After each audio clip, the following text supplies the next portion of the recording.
Vandag kuier ons by Bulk & Blair 2026. Ja, ek dink net al die sprekers was goed. Dit was alles van pas of van toepassing op die dag. Bulk & Blair voor lam en voor kalf. Baie interessant want die staatsveearts is hier en dan ook al die omliggende areas se veeartse. So enige vrae wat enige van die boere het kan mooi beantwoord word. For some of us as the technician who are hands-on and working on farm, who experience this, it's very knowledgeable and insightful. Hierdie is 'n absolute belangrike geleentheid. Dit is goeie soos jy sê, die woord wat julle jong mense gebruik, networking.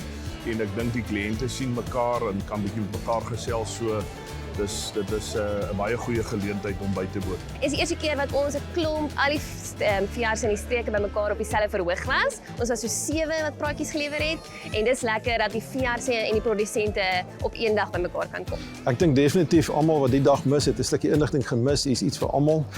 Dis iets vir die boere wat jy kan saamvat huis toe en is definitief iets waaraan jy kan herkou aan die einde van die dag en regtig kan oordink om jou boerdery ook beter te kan maak. Merk solank jou kalender vir Bulk & Blair 2027.